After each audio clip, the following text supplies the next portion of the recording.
Hi guys, welcome to my YouTube channel. Over here, I read anonymous stories online. So if you like listening to anonymous stories, please do not forget to like, comment, and subscribe for more. Charlie, my dad was a very successful mechanic back in the 80s. Through to the 2000s, Charlie, he had money and casa. As a child, I never lacked anything and we were very comfortable. Those days, he used to work on cars for these big corporations, Unilever, Maggie, Mines, and all that. He went to America in 1998 and came back in 99. He left again in 2000 and came back in 2002. When he went to America the first time, he shipped his passport to Ghana so that his younger brother could travel, and it worked because they looked very identical. This was before 9/11, by the way, and security and checks at the airport were not so tight as today. You see, my mom had died when I was a child, and my dad remarried.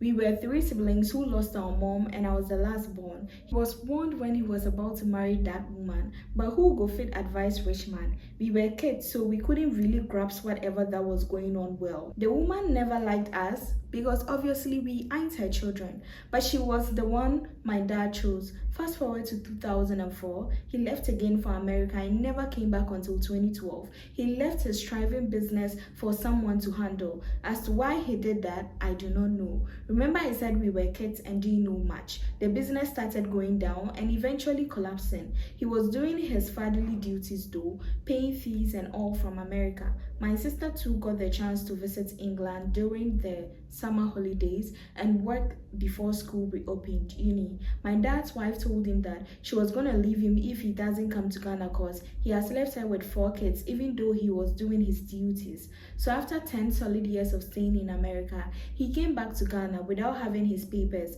and he was also afraid that his wife would leave him. He came back in 2012 and that was the beginning of all his woes and troubles. He tried to revive his mechanic business, but too much time had passed because he had been out of the system for long. He brought things from America though. He even shipped 2 cars. I was in SHS by then. Things started going south. When he came to Ghana, he borrowed lots of money from friends and family. When they demanded their monies back, he couldn't pay. He got knocked down by a car in 2014, which almost ended his life. He was in a wheelchair and crutches for almost a year. Worst of it all, he had put our house up as collateral for a loan, and when he couldn't pay, the bank sent a notice for us to evict the house because they wanted to sell it. We eventually moved out. He went to stay with his wife at the in-laws' house. The woman began to treat him like shit because he wasn't working and bringing in money.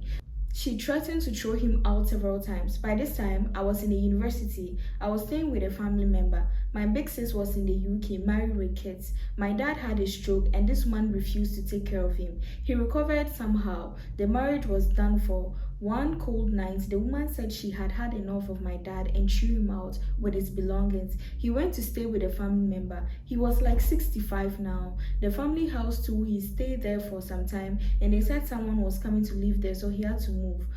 My sister had to gather some funds and rent for him.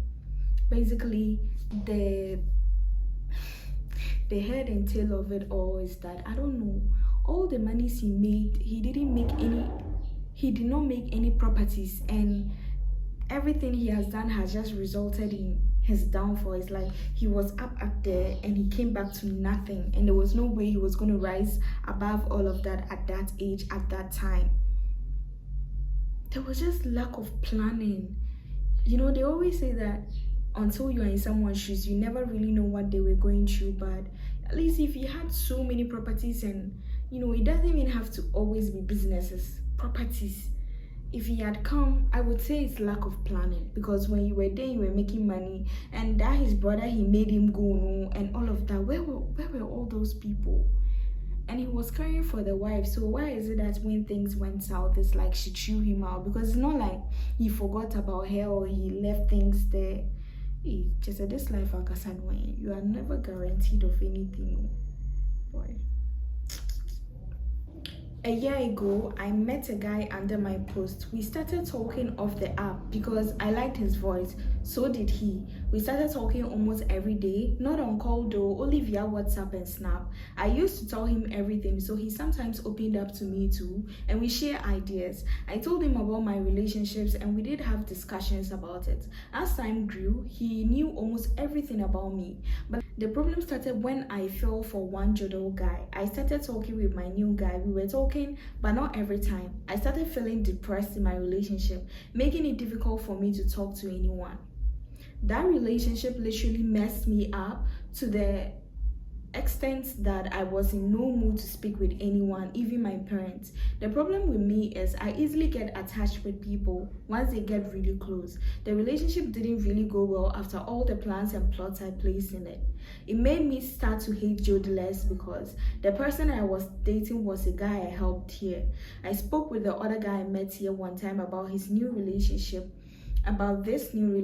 and he noticed how disturbed I was. I told him I don't feel like dating anyone, but I guess I was deceiving myself. The other guy and I used to joke a lot, and one time he expressed his feelings towards me. But as we always joked around, I took it lightly, thinking it was one of his jokes. On another post, I started talking to one guy who got to know me through some posts.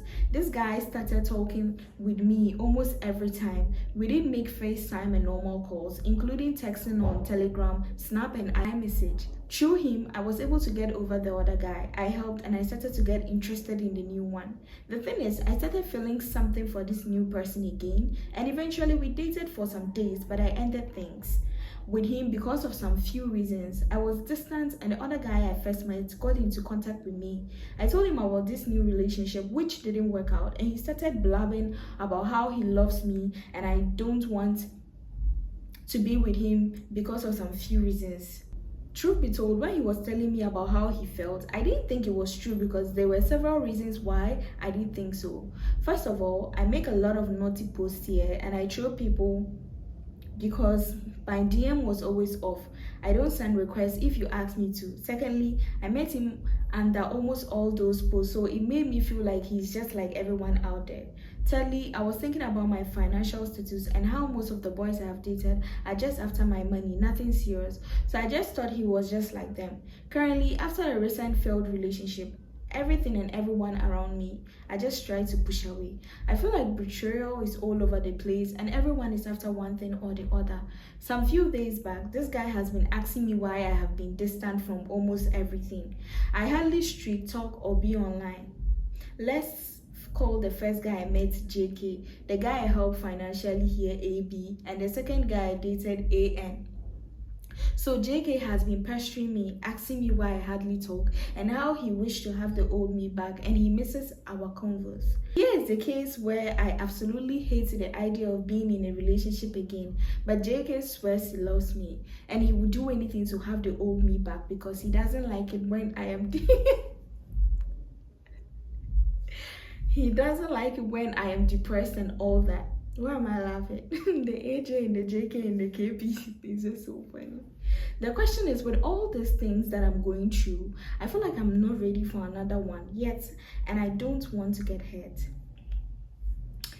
Because he has been such a good friend to me. On the other hand, I want to accept, but I feel like, what if he is a fuckboy because of the post he has been under?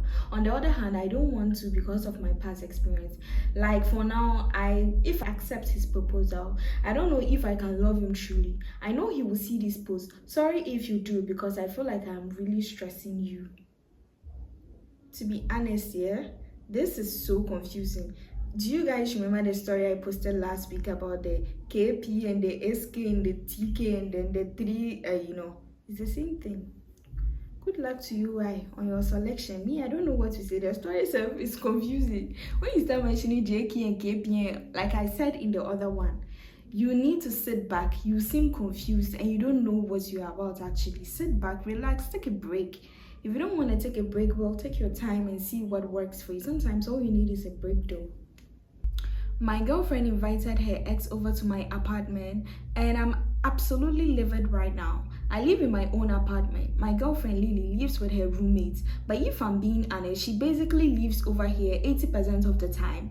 Earlier today, while I was at the gym with my friend Mike, she texted me that she had an old friend she hasn't seen in a while that's in town, and that it would be nice to have a quiet place to catch up. I said they could use my apartment and that I did go out for dinner with Mike so they would have time to catch up.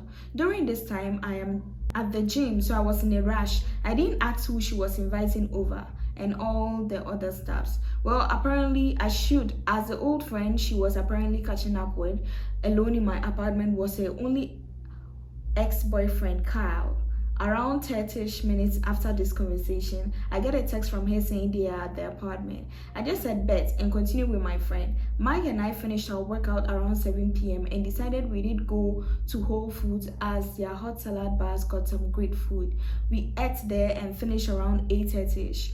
I am on my way home and honestly I wasn't expecting anything other than just saying hi and heading to bed. This had been a long day and honestly I was just ready to get to sleep. I arrived home around 9 p.m. and at this point I had no idea if a friend was still over or not. I was secretly hoping they weren't as I didn't feel like socializing at all. But hey, I would take one for the team. When I walked in the apartment, I see some big Timberland boots that obviously are a man's. I'm immediately like, her friend brought her boyfriend. I'm going to have to stay up and socialize now. I take off my shoes and jacket and start heading down the mini hallway. As I enter the living area, I see my girlfriend sitting on the couch with a man at separate ends but staring right at each other talking. My girlfriend notices me and jumps a little. I didn't really find this odd at the time, but now thinking back on it makes sense. At this point, I am still completely oblivious. I say hello and start walking towards the man. I'm looking around the house at this point for her friend. Honestly, I just thought she was in the bathroom or somewhere. I shake the guy's hand and say some things like, hey, I'm Lily's boyfriend. He replied back in like a low way with some, I'm Carl, Lily's ex. I was like, oh, my fault. I thought you were her friend's boyfriend. Then I got a little quiet and rapidly came to the realization that my girlfriend has been alone with her ex in my apartment for the last couple of hours. I look at my girl and say, so I am taking this was your old friend. She said yeah in a soft like tone. At this point, I wasn't letting myself jump to any conclusions, but I'm tired and I don't feel like socializing. I'm also now upset my girl was just chilling with her ex in my apartment. It got quiet again and these two made zero effort to continue whatever convo they were having just moments ago. Lily asked how my day was and I was like, it was fine. I guess again, getting the vibe I'm interrupting something. At this point, I'm fed up. Only like a minute or so had passed since my question to her, and I look at him and ask, Kyle, hey, do you mind ending it here for today? I actually got some things I got to talk to Lily about. He said she invited me over though, and we are still reminiscing on the good old days. Look at Lily, she can't even look me in the eyes. I look back at Kyle and say, alright, let me rephrase it. This is my apartment and I'm telling you to leave. He then looks at her and says, do you want me to leave? At this point, I'm not proud of it completely, but I lose my shit. Saying, what do you mean by that? I don't give a thing if she wants you or if not. Leave. I'm telling you to get out of my house. Lily is telling me to calm down and turns and tells him he needs to leave. Carl gets up and heads towards the hallway to get his things. I follow and he ends up leaving. I come back and Lily is now pissed at me saying I embarrassed her. I embarrassed you. She then goes on about how my reaction is totally uncalled for as she told me he was coming over and asked. I was like, no, Lily, you said a friend was coming over. A friend. Not once did you mention this friend was a male, much less your ex. She then says my reaction was boo and that I acted like an oh. I tell her you were with your ex in my apartment. Do you not understand how much that comes off across us? I then ask why you all were meeting in the first place, and she tells me he's going through rough times and needs someone to lean on, and that she just wanted to be there for him as he's a nice person, and that by hanging there with him in my apartment, it shows nothing shady is going on. I explained how that is nothing and that if my ex started having issues and I was the one comforting her, she should be pissed. She was like, no, she did understand because she has empathy. I was like, that's nothing, Lily. You got pissed at me at the gym because I smiled when a girl complimented my form when lifting. She then was like, she's done talking, and stomped out. I didn't say anything. I didn't chase. I didn't even reach out. I just sat on the couch and thought about what the hour just happened. I then called my friend and explained everything to him. Am I the asshole? No, you do have a point, because first things first, she didn't tell you. I'm sure if she told you that was her ex, you would have said no, and she knew that and she didn't tell you. So I don't think you're at fault over here. She should have told you. You should have been made aware it was her ex. It wasn't just any friend, but her ex. She was pulling a fast one on you and she didn't try. So me, I don't think you're at fault actually. So guys, we've come to the end of today's video. Please, if you have any comments, leave it down in the comment section. Also like this video, and please do not forget to subscribe. And I post on Sundays and Wednesdays, and see you on my next video.